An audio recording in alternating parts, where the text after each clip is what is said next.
Welcome to Fresh Power Play powered by BPL with me, Pamela, and I have a very special guest with me, Alistair Campbell. Hello, that was an exciting inning.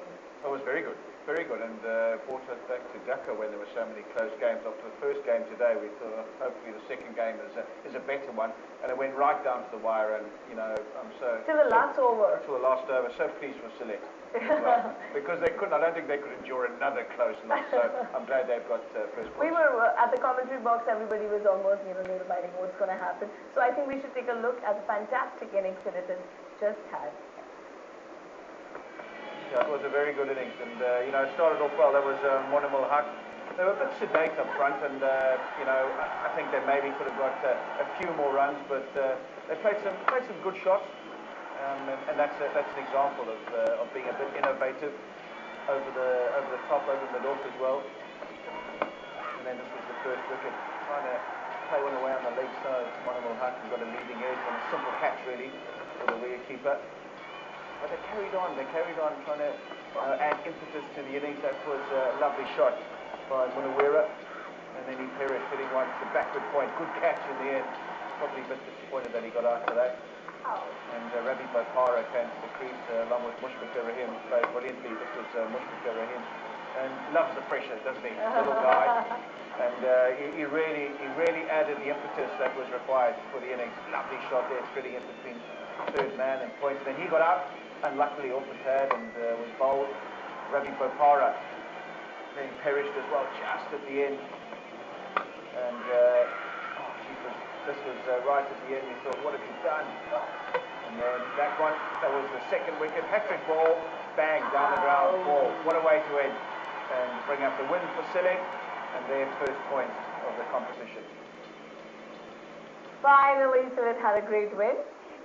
But I must say that Abu Hadar Ronnie, he almost changed the game. And, his style of celebration that actually scared the other team. They've all got their own sort of unique ways, but he bowled really well. He got 2 wickets at the beginning and 2 wickets at the end. So did a really good job, and just not enough runs really at the end for him to play with to close out the innings, but was really good up front and a good outing for him.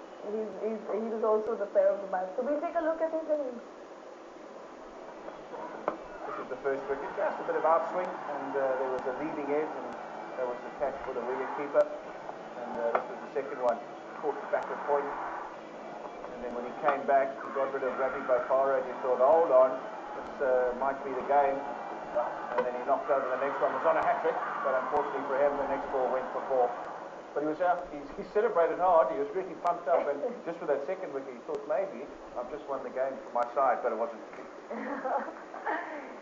We have to talk about Munawira because he made a great start, and he really scored the runs for the Select. He did his bit for about 36 runs. Yeah, he did, and he's a good player. He's he's one of those guys that really comes there, attacks the bowling early on, and I think that he's had a decent tournament thus far. This was his opening scoring shot, and he hit a good one over mid-on as well. Very attacking batsman, and like I said, not afraid to play his shots. And I think in this form of the game, an opening batsman needs to be like that. And if he can continue playing this way in the tournament, he's up there insofar as run getters are concerned. So key to their success moving forward. The opening order batsman should be a little attacking and make that decent score for the team. It's a fine line between attacking and not losing wickets, and I think that none of the teams really have got on top of that at the moment. Chittagong with Dulshan and Tamim have probably got the closest to that, but there's too many teams losing too many wickets, being overly aggressive. So I think with anything, it's about the balancing act of being aggressive but maintaining your wicket as well. So whoever gets that right the quickest, I think has got the better chance of progressing in this tournament. And if you talk about Ravi Bopara, he had a fantastic innings today. 50 runs and he got 4 wickets. That is, I think no one has got it till now. No one's got it. The consummate performance, isn't it? When you've got an all-rounder, that's exactly what you want from your all-rounder, to take wickets and score runs. And we saw Kevin Cooper in the earlier game as well perform a similar role, and he played a cameo, got some wickets, a run-out as well, a couple of catches. When your all-rounders are firing, when they're functioning, and you've got some good ones in your side, they're the difference between winning and losing. That's when you win and win. And today he was really good. That was his first wicket. Was brilliant. Just change of pace. That one's out the back of the hand, slower ball, not picked by the batsman. That one's his quicker one, straight through. And then another slower ball, not picked. and a top edge and a good catch. Well judged in the end. Very good catch. So yeah, good outing for him, and he will remember this. But it'll also give him a bit of confidence because you've got to back that up with bat in hand. And he came in a very tricky situation, needing to bat deep and go and to take his team home, and he did just that. So kudos to him. He played well under pressure. He balanced his attack nicely with defence, and he really led it from the front. A lot of people were talking about Ravi. So all these 4 games, everybody was expecting for him to perform, and finally he did, and they won the game. And we have to talk about the humble man, the man we all have been supporting, Mushfiqur Rahim. Yeah, he's played really well today, and he was the most fired up, I reckon. He really wanted this to happen. He really wanted the victory, and I think he was very disappointed when he got out because he'd done all the hard work and couldn't see it through, but he was happy that his team had won. But he really came, and they needed a bit of impetus in the innings. They needed somebody to actually take it by the scruff of the neck and hit a few boundaries, and he did just that, and he mixed a bit of brute strength with finesse like on that occasion.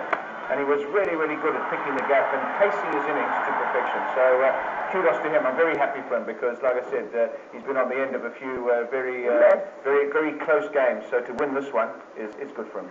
So finally, Sylhet won, and Chittagong proved to be lucky for the Sylhet Superstars. I hope they continue their winning streak.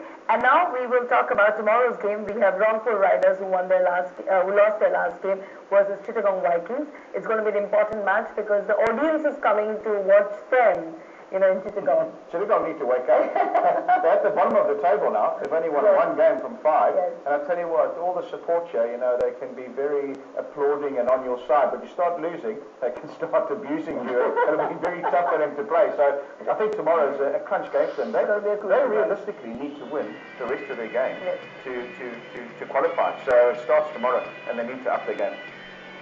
And we have to see Tamim, is still at the top of the table, top run getters.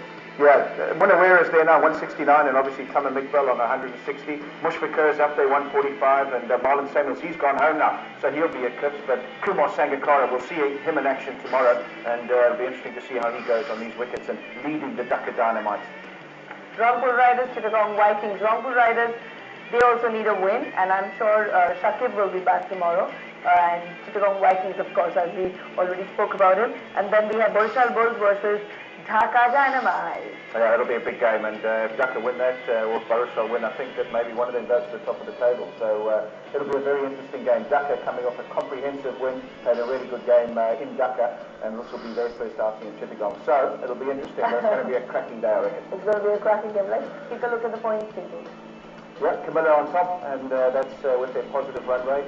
The Borishal Rangpur Riders, 2nd, 3rd, Dhaka Dynamites. So all those teams on 6 points, just separated by run rate at the moment. Sylhet, they've got their first points, and they've got a better run rate than the Chittagong Vikings. So the Vikings have played 5 games. Like I said, you only play 10. So realistically, they need to start winning quickly and winning the rest of their games. Just remember that the top 4 teams qualify for the next round. So tomorrow is going to be a new day, and I'm sure this day will prove and bring some luck for Chittagong Vikings. Here in Chittagong, the first day was fantastic earlier, so we had a fantastic day and a fantastic evening game also. All of you, I hope you had a great time.